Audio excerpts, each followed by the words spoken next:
बच्चा पार्टी। कैसे हैं आप सभी? मैं हूं आपकी दोस्त सारिका त्यागी, जो रोज लाती हूं छोटी छोटी प्यारी प्यारी स्टोरी। वो स्टोरी जो मुझे मेरी दादी नानी सुनाती थी और मैं आप सभी को सुनाती हूं। वो स्टोरी जिनसे मुझे बहुत कुछ सीखने को मिलता था और मजा भी बहुत आता था। आज भी मैं एक नई स्टोरी लेके आई हूँ, तो आज की स्टोरी शुरू करते हैं। और हाँ, शुरू करने से पहले आज की स्टोरी का कोई एक टॉपिक है जिस टॉपिक पे मैंने एक स्टोरी पहले भी सुनाई है। इसी तरह की स्टोरी है। अगर आपको याद है तो प्लीज कमेंट कीजिए उस स्टोरी का नाम। चलिए हम अपनी स्टोरी को शुरू करते हैं। एक नगर में ब्रह्मदत्त नाम का ब्राह्मण रहता था। उसकी खेती साधारण ही थी, अतः अधिकांश समय वह खाली ही रहता था। एक बार ग्रीष्म ऋतु में वह इसी तरह अपने खेत पर वृक्ष की शीतल छाया के नीचे लेटा हुआ था। उसने लेटे लेटे ही अपने समीप सर्प का बिल देखा। सर्प उस पर फन फैलाए बैठा हुआ था। उसको देखकर वह ब्राह्मण विचार करने लगा कि हो न हो यही मेरे क्षेत्र का देवता है। मैंने कभी इसकी पूजा नहीं की, अतः मैं आज अवश्य इसकी पूजा करूंगा। यह विचार मन में आते ही वह उठा और कहीं से जाकर दूध मांग लाया। उसे उसने एक मिट्टी के बर्तन में रखा और बिल के समीप जाकर बोला, हे क्षेत्रपाल, आज तक मुझे आपके विषय में मालूम नहीं था, इसलिए मैं किसी प्रकार की पूजा अर्चना नहीं कर पाया। आप मेरे इस अपराध को क्षमा कर दीजिए और मुझ पे कृपा कीजिए।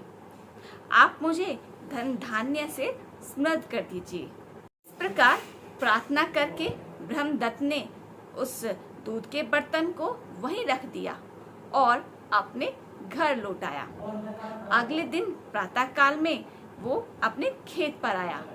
खेत पर आने के बाद सर्वप्रथम वह उसी जगह पर आया और उसने देखा कि जिस दूध के बर्तन को वो छोड़ के गया था, उसमें अब एक स्वर्ण मुद्रा रखी है। उसने उस मुद्रा को उठाकर रख लिया। उस दिन भी उसने उसी प्रकार सर्प की पूजा की और उसके लिए दूध रखकर चला गया। अगले दिन प्रातःकाल उसको फिर एक स्वर्ण मुद्रा मिली। इस प्रकार अब नित्य वह पूजा करता और अगले दिन उसको एक स्वर्ण मुद्रा मिल जाया करती थी। कुछ दिनों बाद उसको किसी कार्य से अन्य ग्राम में जाना पड़ा। उसने अपने पुत्र को उस स्थान पर दूध रखने का निर्देश दिया। तदनुसार उस दिन उसका पुत्र गया और वहाँ दूध रखाया। दूसरे दिन जब वह पुनः दूध रखने के लिए गया तो देखा कि वहाँ स्वर्ण मुद्रा रखी हुई है। उसने उस स्वर्ण मुद्रा को उठा लिया और मन ही मन निश्चिंत किया कि जरूर ही इस बिल के अंदर स्वर्ण मुद्रा का भंडार है। मन में यह विचार आते ही उसने निश्चय किया कि बिल को खोदकर सारी मुद्राएं ले ली जाएं। सर्प का भय था, किंतु जब दूध पीने के लिए सर्प बाहर निकला तो उसने उसके सिर पर लाठी का प्रहार किया। इससे सर्प तो मरा नहीं और इस प्रकार से क्रुद्ध होकर उसने ब्राह्मण पुत्र को अपने विष भरे दांतों से काट लिया तथा उसकी तत्काल ही मौत हो गई। उसके संबंधियों ने उस लड़के को वहीं उस खेत पे जला दिया। तो बताइए बच्चा पार्टी, कैसी रही आज की स्टोरी? थी ना मजेदार? क्या पता चला हमें इस स्टोरी से कि लालच करना बहुत गलत बात और लालच का अंजाम भी कितना बुरा होता है ना? और किसान के बेटे को बहुत बुरा अंजाम मिला।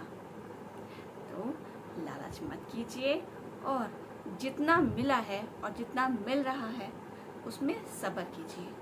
हाँ, प्रयास कीजिए, प्रयास करने में कोई बुरी बात नहीं। ऊंचाइयाँ सबको पसंद है, पर किसी को नुकसान करके अपना लालच पूरा करना भी तो अच्छी बात नहीं है ना।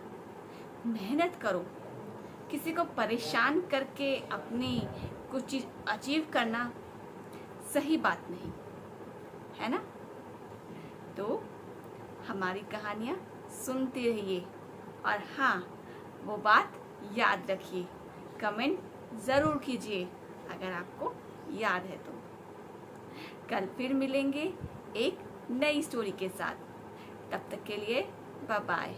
आप अपना ख्याल रखिए।